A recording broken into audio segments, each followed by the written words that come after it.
بسم اللہ الرحمن الرحیم۔ تیمور 26 شعبان 736 ہجری بمطابق 9 اپریل 1336 کو امیر ترقائی یا امیر تارا گئی اور تکینہ خاتون کے ہاں پیدا ہوا، اور جائے پیدائش کا نام خواجہ ایلغار تھا، جو آج کل مولود خانہ کے نام سے جانا جاتا ہے۔ امیر تارا گئی برلاش تاتار خاندان کے علاقے کش یا شہر سبز کا چھوٹا سا حکمران تھا۔ کش نامی شہر میں لوگ انہیں بے حد عزت اور احترام سے دیکھتے تھے۔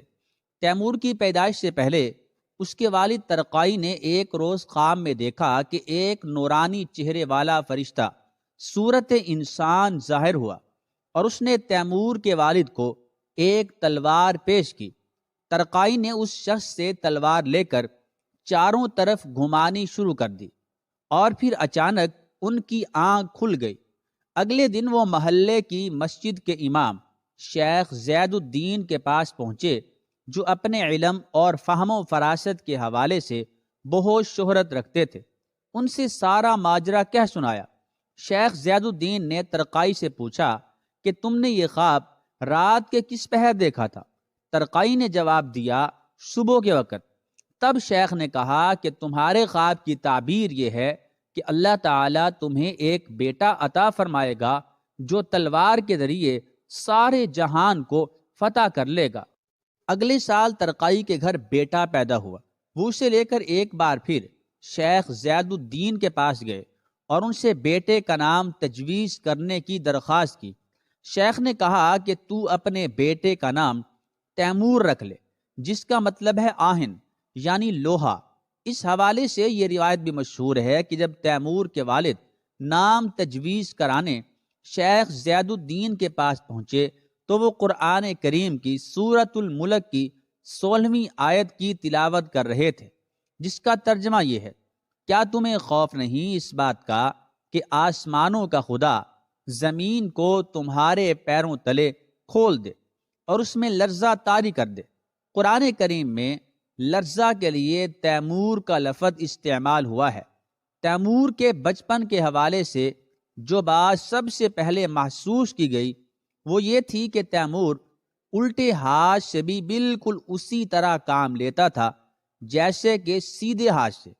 اسے جب ابتدائی تعلیم کے لیے مولوی صاحب کے پاس بٹھایا گیا تو پتہ چلا کہ وہ دونوں ہاتھوں سے لکھ سکتا ہے۔ سن بلوغ تک پہنچتے سب اس کی اس حیرت انگیز صلاحیت سے بخوبی واقف ہو چکے تھے کہ وہ دونوں ہاتھوں سے یکساں مہارت سے کام لے سکتا ہے۔ چنانچہ اس نے دونوں ہاتھوں سے تلوار چلانا اور تیر اندازی کرنا بھی سیکھ لیا، اور اس فن میں اپنی مہارت حاصل کر لی، جو آگے چل کر جنگی مہمات میں اس کے بے حد کام آئی، اور آخر عمر تک اس کے دونوں ہاتھوں کی صلاحیت میں کوئی فرق نہیں تھا۔ شہر کیش اور ماوراء النہر کے دوسرے شہروں میں بھی یہ رواج تھا کہ طالب علم کو تختی کے ساتھ موم کا ایک گولا دیتے اور اسے سکھاتے کہ کس طرح موم کو پگھلا کر اس کی نازک تہ تختی پر چڑھائی جائے اور پھر قلم سے اس پر لکھا جائے۔ اس کا فائدہ یہ تھا کہ تختی پر مشق کے بعد موم کو اتار کر دوبارہ پگھلایا جاتا اور پھر اسے دوسری مشق کے لیے استعمال کیا جا سکتا تھا۔ تیمور کا پہلا استاد ملا علی بیگ تھا، جس کا مکتب محلے کی مسجد میں ہی تھا۔ یہاں داخل بچے صبح آتے اور پھر ظہر کی نماز سے قبل گھر چلے جاتے۔ تیمور اس وقت کافی چھوٹا تھا، اس لیے اس کی والدہ یا گھر کا کوئی اور فرد چھٹی کے وقت اسے لینے آ جاتا اور وہ اس کے ساتھ گھر کی طرف روانہ ہو جاتا۔ کچھ عرصہ بعد ملا علی بیگ نے اپنے ایک شاگرد کو یہ کام سونپ دیا، جو عمر میں تیمور سے کافی بڑا تھا، کہ وہ چھٹی کے بعد بحفاظت تیمور کو گھر پہنچا دے۔ وہ لڑکا تیمور کا ہاتھ پکڑ کر اسے کوچے اور بازار سے گزارتا ہوا گھر پہنچا دیتا۔ بعد میں بڑا ہو کر تیمور سلطنت کے فرما روا کے مقام پر پہنچا تو اس نے اس لڑکے کو اہم منصب عطا کیا اور اس کی خوب عزت و تکریم کی۔ استاد علی بیگ کے نزدیک طالب علموں کو سکھانے کا بہترین طریقہ ڈنڈے کا استعمال تھا، چنانچہ وہ اپنے شاگردوں پر بے حد سختی کرتا اور مار پیٹ سے قطعاً گریز نہ کرتا، لیکن حیرت انگیز بات یہ تھی کہ تیمور کو اس سے کبھی مار یا جھڑکیاں سننا نہ پڑیں۔ اس کی وجہ یہ تھی کہ تیمور اپنے استاد کی کہی باتیں فوراً یاد کر لیتا تھا اور املا بھی خوب اچھی طرح بغیر غلطی کے کیا کرتا تھا۔ دوسرے بچے املا استاد کے خوف سے کرتے، مگر تیمور املا سے لطف اندوز ہوتا اور مکتب سے واپس آ کر گھر میں بھی مشق کر لیتا تھا۔ ایک دفعہ ملا علی بیگ نے تیمور کے باپ کو بلا کر کہا کہ اس بچے کی قدر جان، یہ نہ صرف ذہین اور دوسرے بچوں سے بہت آگے ہے، بلکہ اس میں ناقابل یقین صلاحیتیں ہیں۔ جب تیمور کی عمر 7 سال ہوئی تو اسے ایک دوسرے مدرسے میں داخل کروا دیا گیا۔ وہاں اس کے استاد شیخ شمس الدین تھے۔ وہ اپنے شاگردوں کو عام تعلیم کے علاوہ قرآن سکھاتے اور اشعار بھی یاد کرواتے تھے۔ ان کی عادت تھی کہ وہ قرآن کی تعلیم ہمیشہ سورۃ الشمس سے شروع کراتے۔ شاید اس کی وجہ یہ تھی کہ خود ان کا نام شمس تھا، یا اس کے علاوہ کوئی اور وجہ بھی ہو سکتی ہے۔ نئے مکتب میں بھی تیمور نے اپنی حیران کن صلاحیتوں کا مظاہرہ کیا، جن میں ایک اس کا حیرت انگیز حافظہ بھی تھا۔ شمس الدین اسے جو قرآنی صورت یاد کرواتے وہ فوراً حفظ کر لیتا، جبکہ باقی شاگرد کئی دن یاد کرنے میں لگا دیتے۔ اس نے مکتب کے پہلے دن ہی سورۃ الشمس کو حفظ کر لیا۔ چنانچہ استاد نے تیمور کے والد کو بلا کر کہا کہ میں نے اپنی ساری عمر میں کوئی اس قدر تیز اور باصلاحیت بچہ نہیں دیکھا کہ جتنا تیرا بیٹا ہے۔ پھر اس نے تیمور کو مخاطب کرتے ہوئے کہا کہ وہ اس سورت کو دوبارہ سنائے، اور جب تیمور نے وہ سورت تلاوت کی تو اس کے والد نے خوشی میں دونوں ہاتھ آسمان کی طرف اٹھا کر کہا کہ خداوند، اے اللہ، میرے بیٹے کی حفاظت فرما اور اسے زندہ سلامت رکھ۔ مکتب میں تعلیم حاصل کرنے کے ساتھ ساتھ تیمور کی جنگی اور دفاعی تربیت بھی جاری رہی۔ مکتب سے فارغ ہو کر وہ قریبی چراگاہ میں چلا جاتا، جہاں اس کے والد نے اسے گھڑ سواری سکھانے کا انتظام کر رکھا تھا۔ ایک شخص اسے گھڑ سواری کے اسرار و رموز سکھاتا کہ کسی جنگلی گھوڑے کو کس طرح قابو کرتے ہیں۔ چنانچہ تیمور نے استاد کی باتوں کو گرہ میں باندھ لیا اور ہر روز وحشی گھوڑوں کو قابو کرنے کی مشق کیا کرتا۔ آخر کار فتح تیمور کی ہوتی اور وہ گھوڑے پر غلبہ پا کر اسے اپنا مطیع اور فرما بردار بنا لیتا۔ چراگاہ میں تیمور گھڑ سواری کے ساتھ ساتھ تیر اندازی بھی کرتا۔ علم کے حصول میں تیمور کی کارکردگی اس قدر زبردست تھی کہ شیخ شمس الدین کے مدرسے میں داخل ہوئے اسے ابھی 3 سال ہی ہوئے تھے کہ اس نے پورا قرآن مجید حفظ کر لیا۔ گویا صرف 10 سال کی عمر میں وہ حافظ قرآن بن چکا تھا۔ ایک دن تیمور کے استاد شیخ شمس الدین نے ایک بڑی تقریب کا اہتمام کیا اور مختلف اسلامی علماء سمیت شہر کے معزز و ممتاز افراد کو مدعو کر لیا۔ ان میں تیمور کے والد بھی شامل تھے۔